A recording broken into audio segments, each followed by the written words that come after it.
Singh ji, Barrackpore municipality ward number 13 से कांग्रेस के आप उम्मीदवार हैं। आपको क्या लग रहा है कि आप जीत पाएंगे? देखिए, जब पार्टी हमको वहाँ का उम्मीदवार बनाया और 2-3 दिन बाद जब हम लोग अपना कैंपिंग शुरू किए, टीएमसी का बहुत तरह का अत्याचार हम लोग पर शुरू हुआ।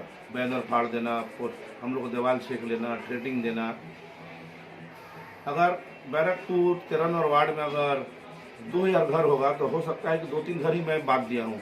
डोर टू डोर कैंपिंग मेरा कंप्लीट है और सभी जगह जाने के बाद मुझे जो फीडबैक मिला है कि वहाँ पर अगर पुलिस बल देकर या गुंडा वाहिनी देकर अगर ये लोग लूटपाट नहीं मचाएगा तो हम कांग्रेस का वहाँ पर जीत है।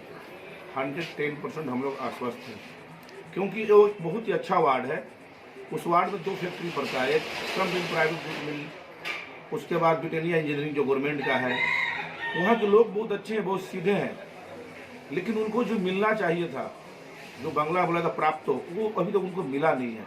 वहाँ पर जल निकासी की अवस्था इतना खराब है कि कहने लायक नहीं। ब्रिटेनिया का बगल में स्लम एरिया है, उनके लिए ना कोई बाथरूम का व्यवस्था है, ना तो लैट्रिन का व्यवस्था है।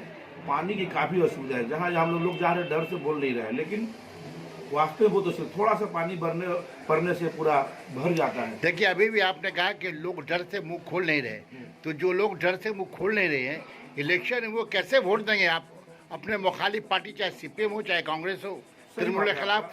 सही बात है आपका। वो लोग बोल रहे हैं कि आप वोट में खड़े हुए हैं, आपने वोटे दाड़िए चेन, लास्ट दिन अपनी वोट कराते पारबेन तो लास्ट दिन वोट करवा पाइएगा तो, क्योंकि पिछले बार भी सब कुछ ठीक ठाक था, लेकिन वो लोग वनडे गेम खेलकर निकल गया छाप कर। देखिए, अभी चार अजला में कारपोरेशन चुना हुआ है और चारों में तृणमूल कह रहे हैं कि अवाम ने माँ माटी मानुष की सरकार को, ममता जी के तरक्याती कामों को देखकर लाया है। तो क्या कहना चाहेंगे इस मामले में? देखिए, मैं बोलूँगा ये जो लोग बोल रहे हैं एकदम निर्धार बात है, एकदम झूठा बात है। अगर अवाम लाया है तो अभियोग कहाँ से आया? आप लोग पत्रकार हैं, आप लोग देख रहे हैं सच्चाई को, आप लोग जान रहे हैं कि वो लोग किस तरह से जीते हैं, लोग भी देख रहे हैं। अगर इतना ही उनका अच्छा प्रकल्प है, स्वास्थ्य साथी कार्ड है, लक्ष्मी कार्ड है, क्या क्या है, बहुत तरह का उन लोग को जनहित के लिए प्रोग्राम है, तो आज उनको छप्पा के बारे में क्यों सोचना पड़ रहा है?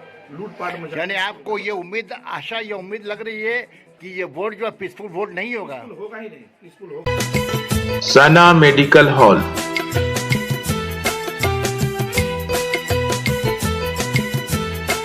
10% discount on every medicine. Oxygen cylinder also available. School vote होने का मतलब छवि कुछ और हो जाएगा। स्कूल वोट होने का छवि कुछ और। आप वोटर के सामने क्या मुद्दा लेकर जा रहे हैं? वोटर के सामने मेरा एक ही मुद्दा है। पहला, मैं उन्हें एक ही बात बोला हूं कि मैं आपके पास, पार्टी ने मुझे उम्मीदवार बनाया है आपके यहाँ 13 नंबर वार्ड का। अगर आपका समर्थन, आशीर्वाद मुझे प्राप्त होता है तो मैं खूब बड़ा मैजिक नहीं कर पाऊंगा, आपके जीवन में बहुत बड़ा बदलाव नहीं ला पाऊंगा, क्योंकि मैं भगवान नहीं हूँ। लेकिन हाँ, मेरा जो ड्यूटी होगा एज ए काउंसलर, उसमें 1 पैसा गफलाती भी नहीं रहेगा 1% का, और समय समय पर मैं आपके साथ में रहूंगा। सबर साथे सबर पासे, यही स्लोगन लेकर मैं चल रहा हूँ। अच्छा, हिंदी भाषा भाषी वोटर कितने हैं? बंगाली भाषा भाषी वोटर कितने हैं? मिक्स है, बंगाली ज्यादा है, हिंदी भी है, मिक्स है, दोनों वोटर हैं। ये आपको आशा है कि आप वो जीतेंगे? 110। अगर उस दिन शांतिपूर्ण वोट हुआ तो मैं तो आपके माध्यम से ये आवेदन करना चाहूंगा टीटागढ़ प्रशासन को और जो लोग शासक दल है कि आप लोग वहाँ पर शांतिपूर्ण इलेक्शन करवाएं। इतना ही आपका अगर अच्छा प्रोग्राम हुआ है जन स्वार्थ के लिए, तो एक बार आप शांतिपूर्ण कराकर देख तो लें कि आपका जो माँ माटी मानुष सरकार के द्वारा जो जन स्वार्थ के लिए इतना बड़ा प्रोग्राम चलाया जा रहा है, कई तरह का प्रोग्राम, देखिए उसका असर क्या है। एक बार आप जांच तो लें, दूध का दूध, पानी का पानी हो जाएगा। बहुत बहुत धन्यवाद संतोष सिंह जी, इकरा उर्दू सोशल मीडिया के साथ जुड़ने